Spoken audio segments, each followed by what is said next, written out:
Olá, meus amigos, muito bom dia. Sou o Dr. Antônio Martins Faria, sou contador, sou advogado, moro em Santa Cruz do Capibaribe, Pernambuco. Hoje são 16 de maio de 2025.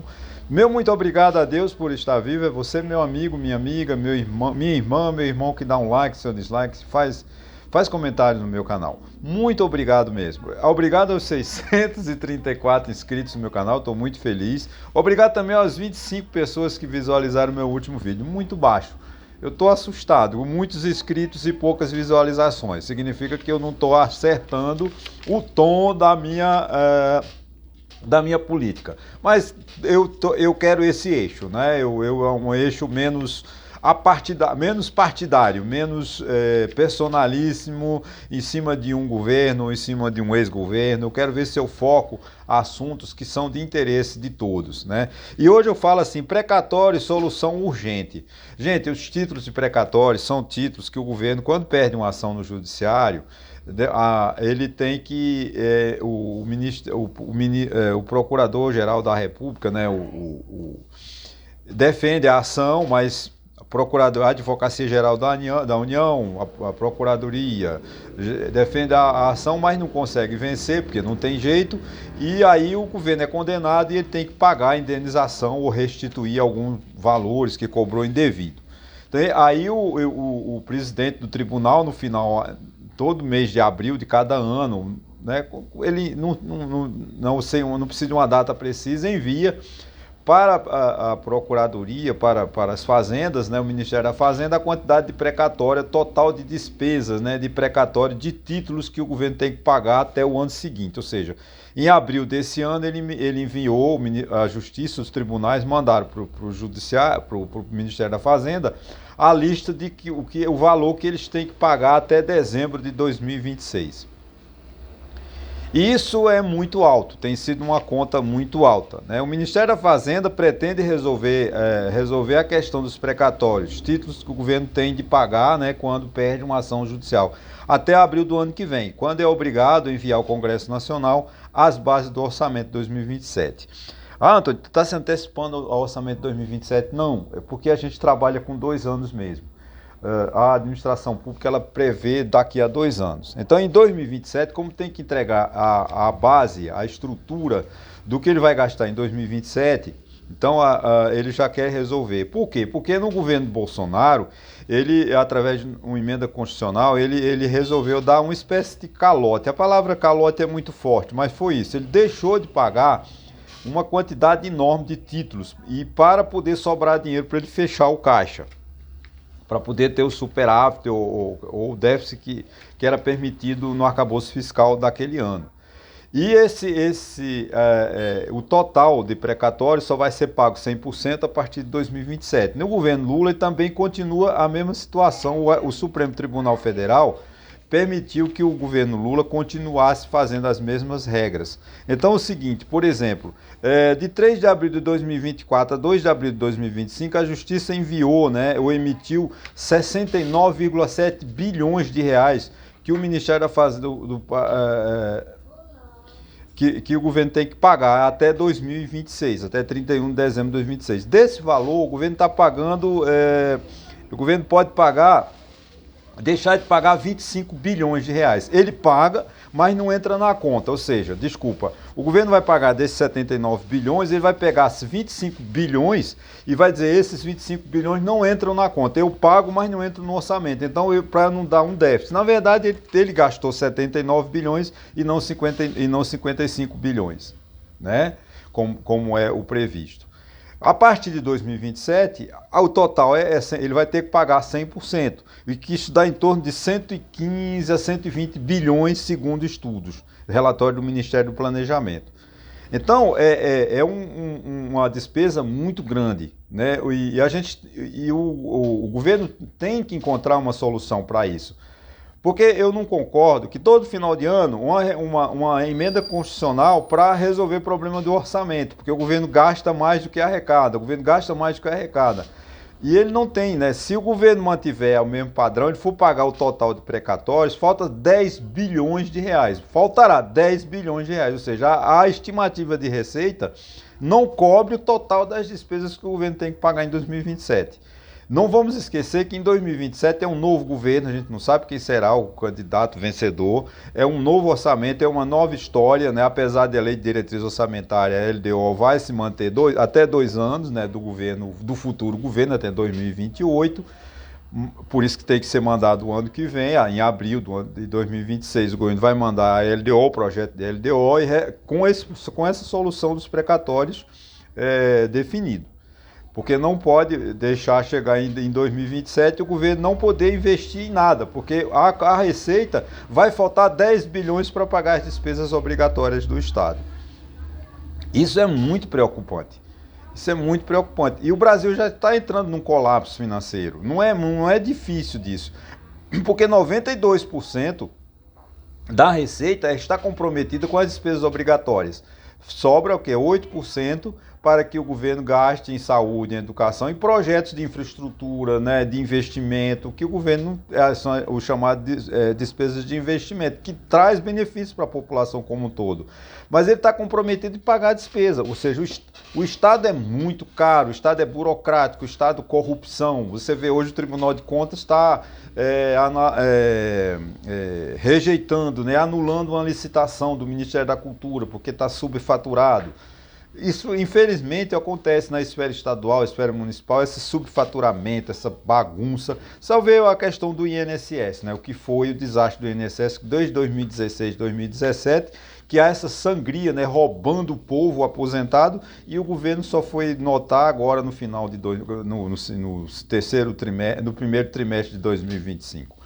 Então, a administração pública é muito mal gerida por todos os governos, todos os governantes, não é só uma atribuição de Jair Bolsonaro, de Lula. Não, nunca zelaram pela administração pública. Essa é uma grande verdade, né? E eu acho, me preocupa, porque se nós já temos uma despesa alta, né, e ainda faltará 10 bilhões, né, para pagar, para poder o governo, vamos dizer assim, ter um fôlego. Mas vai que nós estamos iniciando um novo governo. 2027 é um novo governo. Então, geralmente, o novo governo vem com projetos, vem com programa, implementar isso. Agora, o orçamento amarrado, o orçamento não permite que um novo governo possa melhorar a situação do país. Veja como o Brasil está numa situação difícil. A minha preocupação é que ele não tem como sair. Né? Essa é a amarração do orçamento, vamos dizer assim, essa obrigatoriedade do governo pagar 70, 80 bilhões para deputados e senadores, distribuir isso para as mães dele, para os padrinhos dele, isso é um absurdo. Esse dinheiro podia ir para o orçamento com outra destinação, né? Porque não fosse para pagar emendas. Mas tem parte das emendas que vão para investimento.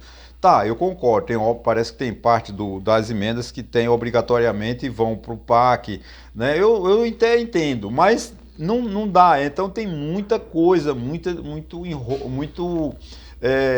a situação empacada, né? A palavra empaca, né? O Brasil não sai do lugar. O Brasil dos anos 20 aos anos 50 cresceu muito, o PIB quase que dobrou, né? Mas nós estamos com mais, e nós não tínhamos, como eu falei em vídeo passado, né? As pessoas teve que importar foice e facão para o povo trabalhar. Hoje nós temos base tecnológica, nós temos desenvolvimento, né? Petrobras, grandes empresas, mas o Brasil está amarrado, porque foram amarrando o orçamento de tal maneira para eles, né? Para distribuir para eles, que o Brasil está inviável. A partir de 2027, o governo está quase impraticável de governar. A não ser que ele saia emitindo título alopradamente, aumentando a dívida interna. Isso não é gerenciamento, porque a nossa dívida é muito alta e o governo não pode se endividar mais. O governo tem que reduzir, tem que diminuir gastos, tem que fazer uma reforma administrativa, tem que fazer uma reforma, eu não vou chamar de reforma tributária, mas essa reforma tributária que entrará em vigor em 2033 não vai trazer benefício nenhum para a população. Vai ser uma forma muito cara, desburocratizar não. Os impostos criados são burocráticos, a lei complementar que regulamentou o imposto seletivo é complexo. Muita complexidade. A contribuição sobre bens e serviços, que é do governo federal, o imposto sobre consumo, que é dos estados e dos municípios, são burocráticos, não vai trazer melhoria. Né? Então eu me preocupo, é isso, é a partir de 2027 o que vamos fazer. Então é preciso que a gente analise os candidatos à presidência da República que já estão em campanha, né? O Lula é um dos candidatos, a direita está discutindo. Bolsonaro não será, obviamente, não adianta insistir. Bolsonaro falar que Bolsonaro vai ser o candidato, dizer que Bolsonaro é o único que vence Lula, é uma piada. Eu falo um governador que fala isso, ele é mau caráter, ele está usando de má fé. Porque Bolsonaro não será candidato. Não vou aqui condenar se Bolsonaro está certo, quem tem que escolher é o povo. Né? Não sou eu. Então, eu tenho a minha opinião política. Agora, quem quer. Bolsonaro, como foi o Lula? O Bolsonaro está copiando o Lula. O Lula insistiu em 2018 que era candidato. Eu sou candidato, sou candidato, sou candidato. Na véspera da eleição, colocou o Haddad e perdeu para Bolsonaro. Né? E é esse erro que o Bolsonaro está cometendo. Bolsonaro não será candidato, ele não vai conseguir reverter as decisões judiciais do TSE. O Supremo Tribunal Federal não vai dizer assim, talvez o Bolsonaro, eu vou governar com uma liminar. Não vai. Não vai. O TSE não vai dar uma liminar, o STF não vai dar uma liminar para ele recorrer, para ele concorrer sob júdice. Não adianta. Então a direita tem que se unir e encontrar outra alternativa. Bolsonaro tem que sair dessa, só posso botar se for candidato da minha família. Isso não existe, gente. Essa família, essa regra patriarcal. Ontem morreu uma bisneta de Dom Pedro, da princesa Isabel. Nós não temos mais uma monarquia. Apesar de que o partido de Bolsonaro, né, tem um deputado que é bolsonarista que defende a monarquia, que é aquele lá de Bragança, que acho que é de São Paulo. Né? Mas seria a monarquia de Bolsonaro. Não vai ser. O Brasil é um país republicano, tem direito a candidatos. Então tem que surgir candidatos candidatos que tenham propostas. Né? Não é candidato que, não, eu não vou apresentar programa porque eu governei o país 3 vezes. Imagina o discurso do presidente Lula o ano que vem. Eu governei bem esse país durante 3 mandatos e eu quero o 4º porque eu sei governar, porque eu sou Não é, isso não resolve. Né? O presidente Lula, por exemplo, vamos dizer assim, já deram cartão vermelho para o Haddad. O ministro da Fazenda já está escanteado. Já se sabe que o Haddad vão encontrar uma saída honrosa para ele vai se candidatar ou à presidência da República em 2026, em abril ele sai do ministério, ou se candidata a governador ou a senador de São Paulo. Né? Por quê? Porque o ministro da Fazenda não tem voz, ele não sabe. Haddad está sendo uma bucha de canhão, tentando segurar de todas as formas o gasto excessivo do governo do PT. Esse é o grande problema. Mas Haddad já está fora do governo, Haddad já não é mais ministro da Fazenda. Quem está governando é Gleisi Hoffmann, mas aquele lá ministro lá do Palácio, aquela turma do Planalto.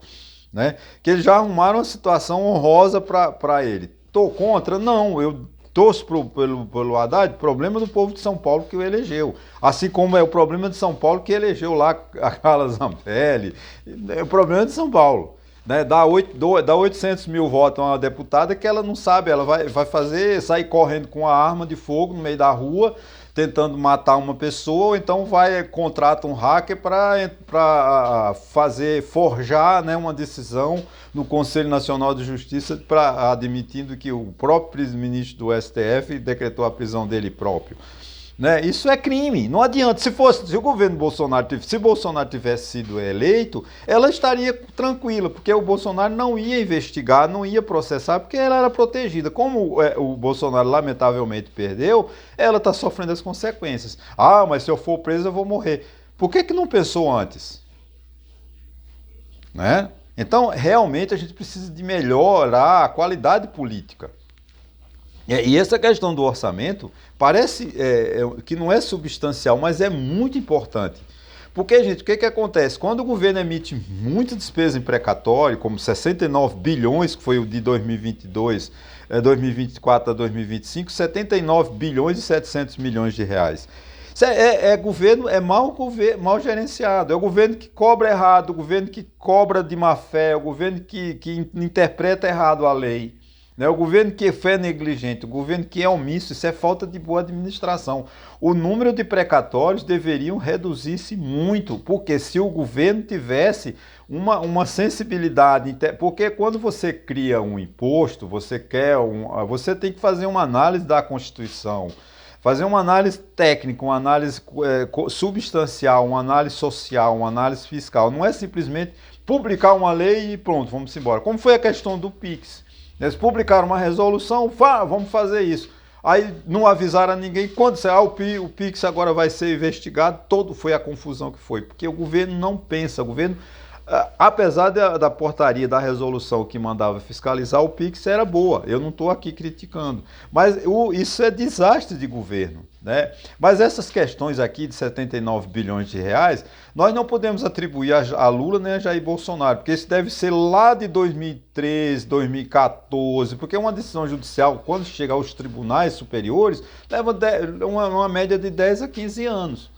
Então, esse tipo de precatório aqui são de erros do passado também. Não é só o governo Lula, nem só o governo Bolsonaro. Porque isso é um desastre dos governos anteriores que interpretaram mal a Constituição, que não souberam fazer as leis, que pagaram mal, que cobraram mal, que foram negligentes, né? Então, é preciso que a administração pública seja tratada com seriedade. O brasileiro precisa de se conscientizar que a administração pública é dele. Ainda hoje eu estava falando aqui com minhas irmãs, enquanto eu tomava café, que um desfoque numa determinada prefeitura, eu fiz a conta, claro, uma conta aleatória, mas eu peguei o valor, né, que foi desviado, dividi pela quantidade de população, de habitantes daquele município.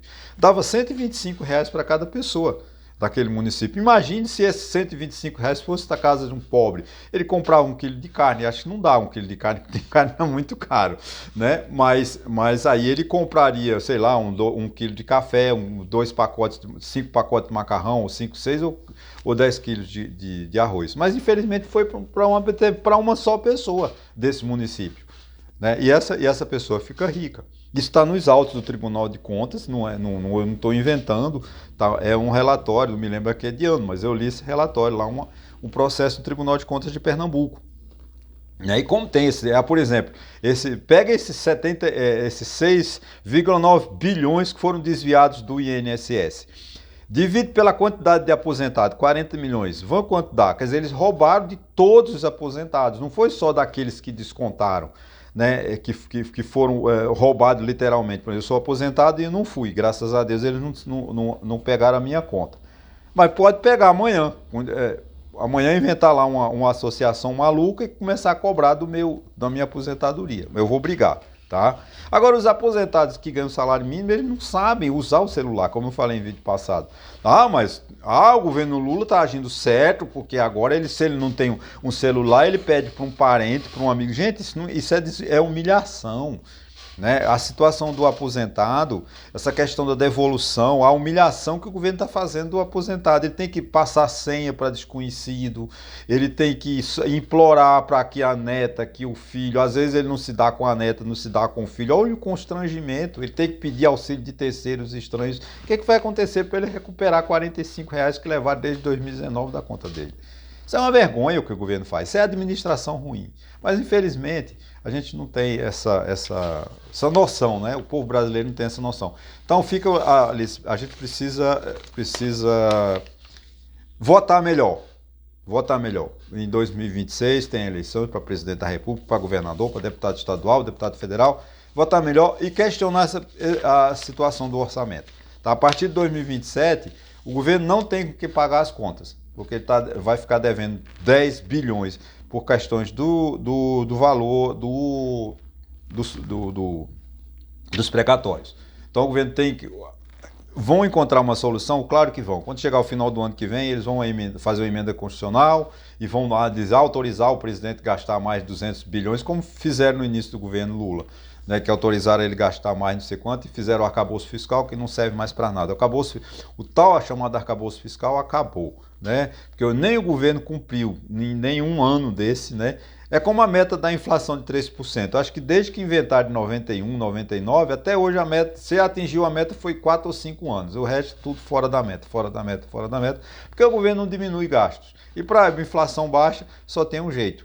Inflação baixa é pouca compra do Estado, né? O Estado tem que comprar pouco, o Estado tem que reduzir gastos. Mas, infelizmente, principalmente esse ano, não vamos esperar isso, nem o ano que vem, porque é ano de eleição, eles vão gastar tudo que pode para ganhar voto, para fechar os seus acordos.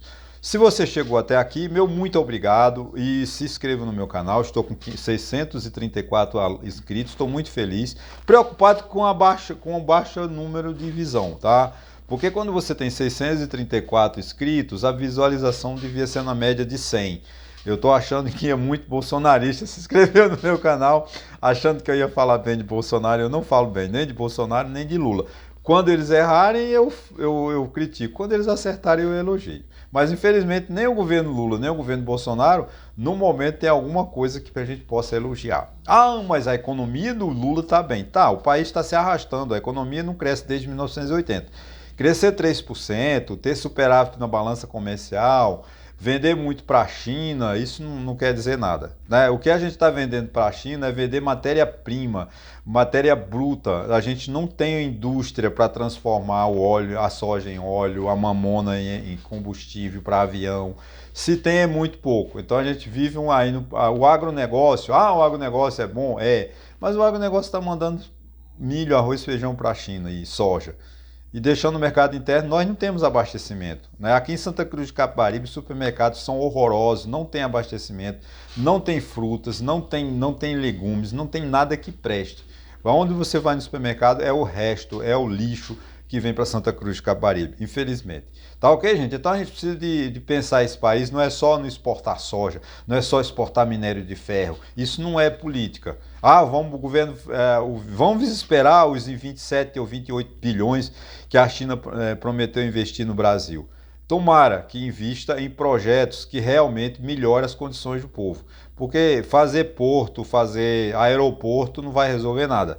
Primeiro que o povo pobre não tem como viajar de avião nem viajar de navio. E eu acho que o Brasil já está mais que suficiente de porto. Ele precisa de infraestrutura de ferrovias, né? Ontem eu estava vendo que a Associação dos Fabricantes de Trilhos, né, de locomotivas, né, preocupado com a importação da China. Que o governo incentive a indústria aqui, que compre mais trem de passageiros, que o problema é o trem de passageiro que vende pouco. Por que vende pouco trem de passageiro? Porque os governos não investem no metrô, não investem no sistema de trem. É só ver a qualidade péssima que é o serviço de transporte de trem no Rio de Janeiro e São Paulo. E o metrô também, que é um caos. Por quê? Porque ele não compra trem de passageiro. Trem de carga parece que está numa situação boa. A associação promete que vai ter um aumento. Agora, quando se trata de trem de passageiro que vai beneficiar o povo, há uma redução. Lamentavelmente, isso é na saúde, é na educação, ou seja, quando é para atender o povo, é por último. É para humilhar, como o governo está fazendo com essa humilhação que ele está fazendo com o aposentado. Né, tornando o aposentado um escravo do vizinho para revelar sua senha, revelar seus dados, revelar, né? Porque ele não sabe usar um celular, ele não sabe baixar o aplicativo Meu INSS instalar. Até porque o celular dele é antigo, né? Ele não tem dinheiro para comprar um celular novo que custa R$1.000, né? Aproximadamente. Celular razoável passa de 1.000, né? Então, realmente, quem ganha um salário mínimo não pode ter um celular que comporte um aplicativo do Meu INSS. Infelizmente. Ok, gente, um bom final de semana. Mais uma vez, muito obrigado. E até segunda-feira, se Deus quiser.